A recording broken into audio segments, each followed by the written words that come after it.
Los saludo este viernes ya con olor a Semana Santa. ¿Cómo han estado? ¿Bien? Bien, bien. Bien, profe.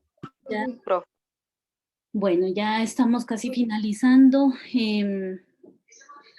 No sé si hoy tuvieron la reunión con su director de grupo.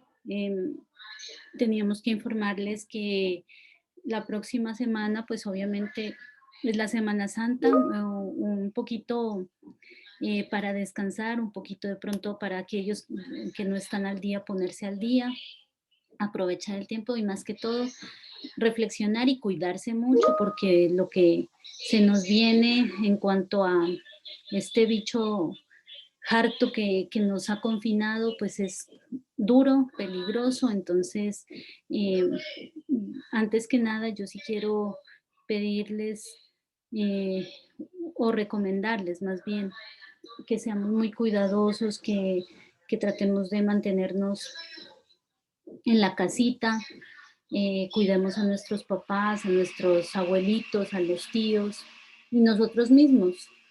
Tratemos de no salir porque realmente yo me doy cuenta que, o no, no es aquí, yo pensaría que es en todas partes, que como que ya con la llegada de la vacuna dijimos, no, pues ya tenemos la salvación y no es así, muchachos. Ustedes si escuchan noticias que ojalá lo hicieran, podrían enterarse que la vacunación aquí en Colombia es una de las más lentas eh, y las más demoradas o sea, de toda Latinoamérica, en comparación, por ejemplo, a Chile, Uruguay, el mismo Ecuador.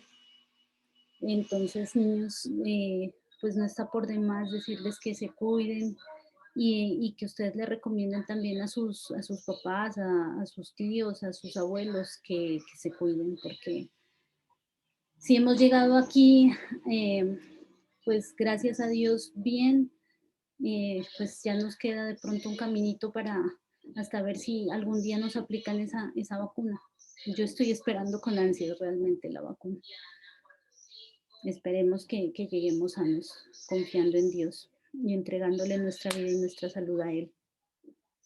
Eso como preámbulo, decirles que sí, que descansen, que traten como de pasar un poquito en familia, pero también, como les digo a quienes no están como al día en las situaciones académicas, que pues nos pongamos bien las pilas porque es muy tenaz que esperemos salvar el año, digan ustedes, en octubre, noviembre, después de no haber hecho prácticamente nada durante todo el año. Yo lo que les recomendaba esta mañana en la dirección de grupo a mis niños de 7-3, sí, 7-3, es que pues nos esforcemos ahorita al principio. Es más fácil que ustedes hayan ganado el primer, el segundo y el tercer periodo y en el cuarto pues ya estén como más sosegados, más tranquilos, a que hayan perdido todo al principio, el primero, segundo y tercer periodo, y en el cuarto quieran, mejor dicho, sacar adelante todo el año. Y con esa preocupación y con ese disgusto para la familia y todo, la atención para ustedes. Entonces, pues yo creo que, no, igual ustedes, yo sé que son un grupo muy juicioso, pues que responde con las cosas de manera casi que oportuna. Em, yo me he dado cuenta que ustedes tratan de enviar los trabajos a tiempo, la gran mayoría, y pues recomendarle a quienes por algún motivo no se han dejado de lado esa responsabilidad, que la tomen, que retomen el camino. La semana siguiente a la semana de estas pequeñas vacaciones o de este pequeño receso de Semana Santa, será la semana de recuperación para aquellas personas que pues no van bien, obviamente. Yo ya oportunamente en esa semana les avisaré quiénes son los que el lunes que entremos, o el 9, no, ¿qué? El 5, perdón, que entramos, yo les voy a enviar un mensaje a través de los grupos, a todos los grupos que yo tengo, con el listado de las personas que pues tienen algún problema académico y que no han podido solucionar hasta esa fecha. Obviamente en Semana Santa no voy a estar revisando ni recibiendo mensaje pues, de trabajos o actividades que ustedes me presenten. O sea, yo realmente hasta hoy a la 1 de la tarde estoy conectada. De ahí en adelante ya me desconecto hasta el día que volvamos a clase. Juan José me quiere preguntar algo. Profe, en realidad no solamente ustedes, son todos los profes. Sí, o sea, la verdad sí, yo creo que todos estamos como en la sintonía, nosotros no, pues así como ustedes quieren desconectarse un poquito de este asunto del colegio, pues nosotros también queremos reconectar con nuestra familia, queremos descansar un poquito porque ustedes se dan cuenta que esta situación virtual requiere más tiempo, requiere más preparación de pronto para las personas que a veces no tenemos o no contamos con el conocimiento total de esta situación tecnológica, entonces siempre es como un reto para nosotros estar como con ustedes a través de este medio. No es imposible, de hecho, pues hasta ahorita lo hemos librado, hemos tratado de dar lo mejor, pero igual siempre queremos mejorar. Sin embargo, para estar bien, nosotros también necesitamos descanso, así como ustedes. Entonces, pues yo creo que tanto ustedes como nosotros merecemos ese descanso, por eso trabajamos esos 3 sábados para recuperar los 3 días de Semana Santa. Y en ese sentido, pues los invito a reflexionar, obviamente, porque la Semana Santa es de, es de acercarse a Papito Dios, es de agradecer por todo lo que nos da, por esta oportunidad que tenemos, pues en mi caso de trabajar, en el de ustedes de aprender y estudiar. Hay muchos niños que no tienen esa oportunidad lastimosamente, pero ustedes sí, son privilegiados y hay personas que también necesitan trabajo y no lo obtienen. Yo soy privilegiada y en ese sentido también quiero dedicarle un poquito, por lo menos un momentico de la semana, cada día a Dios, a agradecerle por tantas bendiciones y a pedirle por la salud principalmente, que es lo más importante ahorita que todos creo que anhelamos y necesitamos mantener. Bueno, con este preámbulo los saludo. También quiero comentarles que pues en la primera sesión de esta semana que tuvimos el miércoles, si no estoy mal, habíamos hablado que en esta sesión segunda íbamos a terminar la explicación de la guía que precisamente el miércoles yo compartí con ustedes, si no estoy mal. Ah, no, no les compartí la guía, ¿cierto? No, no les compartí la guía. Entonces, no se preocupen que al término de esta sesión yo les voy a compartir la guía. La idea es que todos la entreguen al finalizar, la entreguen para la semana siguiente a la semana de recuperación y con mayor énfasis, pues obviamente las personas que deben los trabajos y están pendientes por toda esta situación académica para que sea resuelta. Entonces, espérenme, yo quiero ver una cosita así con el... Sí, sí nos toca terminar la guía, porque yo quiero ir paralelo con los 2 octavos. Entonces la semana siguiente pues será semana de recuperación, todos entregan guía, con eso ya también recojo el compilado de los chicos y chicas que están pues regular, que por motivos los que fuera no están al día y deben recuperar, y vamos a hacer el examen que ya les había mencionado. Profe, yo no entiendo, profe. ¿Cómo, perdón? No les entendí. Ana María estaba hablando de pronto. No, profe. Ah, bueno, listo. Eso, chicos, entonces, sin más preámbulos y para que no se nos alargue tampoco mucho la introducción, entonces vamos a arrancar. Antes que nada, quisiera, como siempre, hacerles la introducción a través de un video en el cual nos va a relatar ¿Cuáles son como las partes importantes del tema?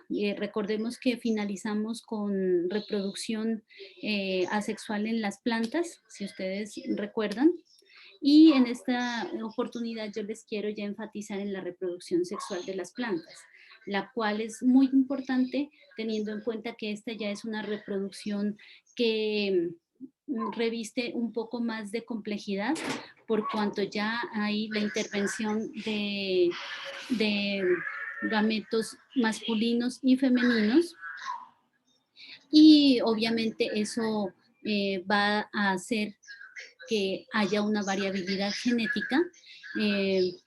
Espérenme un momentico, por favor, qué pena.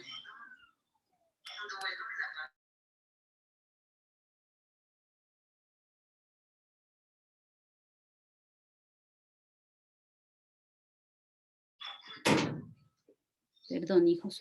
Bueno, les decía que esto contribuye a la variabilidad genética y entonces esa variabilidad genética propicia que pues en este caso las plantas, pero principalmente los organismos que tienen este tipo de reproducción sexual, me refiero, al tener información de dos partes, la masculina y la femenina, tengan la capacidad de desarrollar mecanismos de adaptabilidad a los cambios ambientales que se dan a nuestro alrededor. Como por ejemplo los cambios de temperaturas, cambios en la composición del suelo, escasez de agua, temperaturas creo que ya las nombré, depredación, o sea, un cúmulo de situaciones, inclusive intervención del ser humano, intervención antrópica, que han afectado muchísimo a las especies. Entonces, esta variabilidad genética provee herramientas para que los organismos vivos que poseen este tipo de reproducción, la sexual me refiero, desarrollen mecanismos que nos pueden ayudar a adaptarnos más fácilmente a esos cambios. Entonces, como les decía, voy a dejarlos a ustedes con este pequeño video y posterior a él vamos a hacer la que es la explicación de la guía en la parte de reproducción sexual en plantas. ¿Me confirman si estamos viendo la pantalla, hijos, por favor? Sí, señor. Vale, listo. Entonces voy a apagar mi cámara para que no haya interferencias.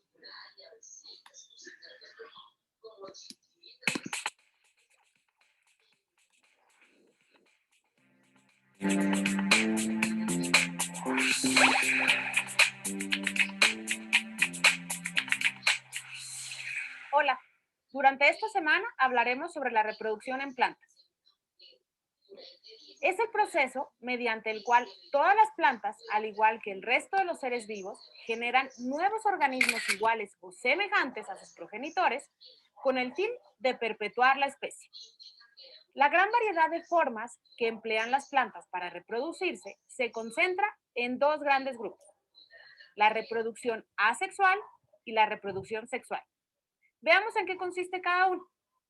En la reproducción asexual, el individuo se origina a partir de una célula o grupo de células que se desarrollan por medio de mitosis, que es la fase donde se da la división celular produciendo dos células hijas idénticas. ¿Lo recuerdan? Pues bien, como resultado de este hecho, estos individuos son copias idénticas del individuo progenitor. Esto permite que las plantas colonicen grandes extensiones de tierra.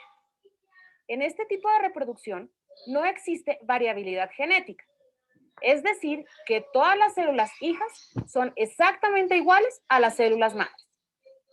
En la reproducción asexual o vegetativa, las nuevas plantas se generan a partir de un fragmento del progenitor, un tallo, la raíz, una hoja o una rama. Por ejemplo, de una simple hoja de begonia se puede generar otra planta igual.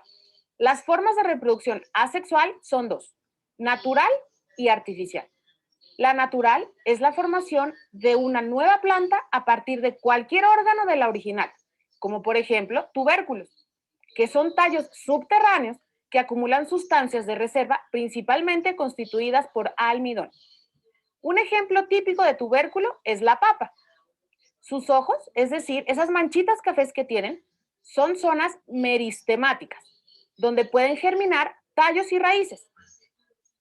Los bulbos son tallos subterráneos también, rodeados de hojas carnosas, que en la temporada siguiente se convertirán en hojas. Se sitúan en el extremo inferior del tallo y contienen una gran cantidad de alimento. Al sembrarlos, cada bulbo da lugar a una nueva planta. Un ejemplo puede ser la cebolla, el ajo o un tulipán. Los rizomas son tallos subterráneos que crecen paralelos al suelo. Poseen yemas que dan lugar a tallos y raíces.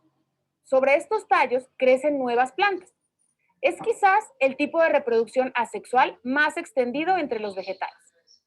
Algunos ejemplos son la caña, el pasto, el lirio y algunas aromáticas. Y están los estolones, que son tallos rastreros que crecen horizontalmente sobre el suelo. Estos emiten raíces y tallos verticales. Cuando las nuevas raíces comienzan a absorber agua y sales minerales, a medida que crecen, desarrollan raíces que dan lugar a una nueva planta. El estolón se marchita y las plantas hijas se vuelven independientes. Un ejemplo son las plantas, por ejemplo, de las fresas, que estas se reproducen por estolones. Veamos ahora la reproducción asexual artificial. Esta consiste en la formación de plantas de una manera no natural. Algunos ejemplos son los esquejes, que estos son tallos de plantas leñosas que se cortan y se cultivan aparte en agua o tierra y tienen la capacidad de producir raíces cuando están separados de la planta original, los que conocemos comúnmente como piecitos. Al cabo de un tiempo, a esta rama le salen raíces y se convierten en una nueva planta. Un ejemplo son los geranios o los bambús pequeñitos. Están los acodos también. Hay terrestre y aéreo. Es un método artificial de propagación de plantas, que consiste en obligar por medio del calor la humedad de la tierra preparada, de incisiones o ligaduras, a que echen raíces las ramas acodadas, formando nuevos individuos dotados de cualidades idénticas a las de la planta de la que deriva. Injerto. Se presenta cuando una parte del tejido procedente de una planta se une sobre otra ya asentada, de tal modo que el conjunto de ambos crezcan como un solo organismo. Ambas plantas deben tener rasgos genéticos similares. Veamos ahora la reproducción sexual. Es mucho más compleja que la asexual. Requiere de individuos de otro sexo. El nuevo individuo surge a partir de dos células especiales denominadas gametos, que se han originado por meiosis y que proceden de parentales, es decir, de dos padres. Es el proceso de división celular que solo se realiza en células germinales o sexuales, es decir, óvulos y espermatozoides. ¿Lo recuerdan? Pues bien, la diversidad genética que produce este tipo de reproducción tiene una gran ventaja. Si cambia algún factor ambiental y la descendencia presenta variabilidad, puede haber individuos que sobrevivan a las nuevas condiciones. Esta variabilidad genética es la base del proceso de evolución. Esto quiere decir que gracias a la variabilidad genética, todos los seres vivos nos hemos podido adaptar a los cambios de la naturaleza durante todo este tiempo. Las plantas, además de raíz, tallos y hojas, muchas de ellas poseen también flores, frutos y semillas. Estos órganos les sirven para reproducirse y conocerlos nos permiten clasificarlas en dos grandes grupos: reproducción con flor y reproducción sin flor. Veamos primero la que sí tiene flor. En esta, la flor es el órgano reproductor, como lo acabamos de decir. En muchas plantas, las flores contienen pistilo, que es el órgano reproductor femenino, y los estambres, que son los órganos reproductores masculinos. Este tipo de flores se llaman flores hermafroditas. Esta, a su vez, se divide en dos, en angiospermas y gimnospermas. Las angiospermas son las plantas más comunes. Desarrollan sus órganos reproductores en estructuras llamadas flores Y las semillas están recubiertas por envolturas que forman el fruto. Es decir, son aquellas plantas que tienen fruto y en su interior hay semillas. Por ejemplo, el manzano y el chontaduro. Mientras que las gimnospermas son las que no tienen fruto, pero sí tienen semilla, como por ejemplo el pino y el cedro. En los conos masculinos se desarrollan los granos del polen o gameto masculino, mientras que en los conos femeninos se forman los óvulos o gametos femeninos, siendo estos conos más grandes y duros a los que conocemos como piñitas. Tras la fecundación, se forman las semillas que contienen el embrión y una cubierta dura protectora. Una vez que se libera la semilla, esta cae y da lugar a un nuevo árbol. La reproducción sexual tiene varias etapas. En estas flores, el polen de los estambres y los óvulos del pistilo no se desarrollan al mismo tiempo. Por eso, para que tenga lugar la reproducción, el polen de una flor tiene que llegar al pistilo de la flor de otra planta. Este proceso se llama polinización. Se produce gracias a que los insectos y el viento transportan el polen. Una vez en el pistilo de la flor, el polen llega al ovario y se une a un óvulo. Tras la unión, llamada fecundación, el ovario se transforma en un fruto y el óvulo fecundado en una semilla. Cuando dicha semilla cae al suelo, con humedad y temperatura adecuada, el embrión de la semilla empieza a crecer y germina, dando lugar a una nueva planta. Hablemos ahora de la reproducción que no tiene flor. Son aquellas plantas que carecen de flores como los musgos y los helechos. Pero entonces, ¿cómo logran reproducirse? Pues les cuento. Como los helechos y los musgos no tienen flores, la fecundación tiene lugar en el exterior, es decir, fuera de la planta. Los musgos.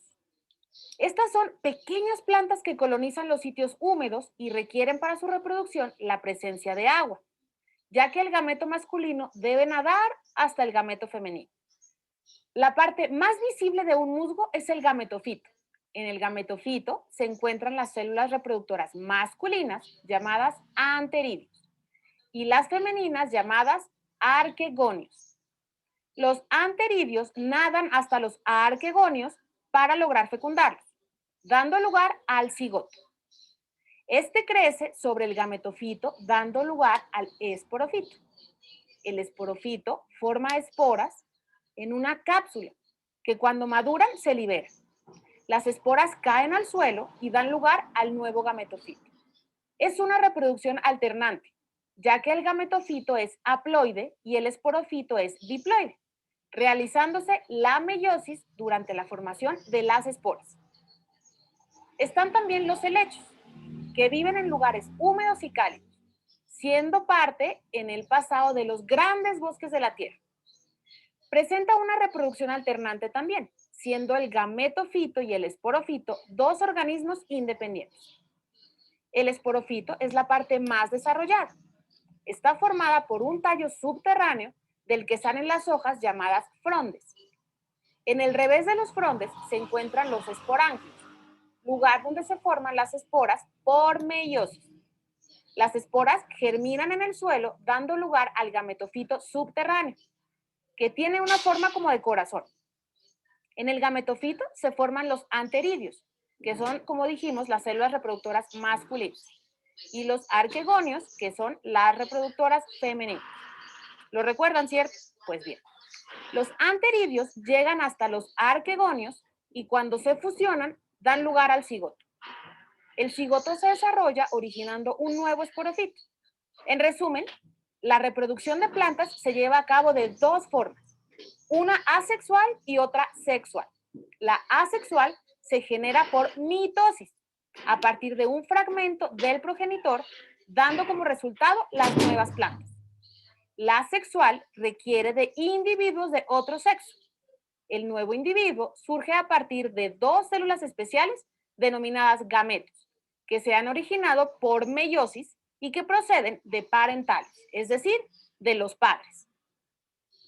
Se divide en dos también, las que tienen flores, que a su vez se dividen en angiospermas y gimnospermas, y las que no tienen flores, que son los musgos y los helechos. Nos vemos en la próxima.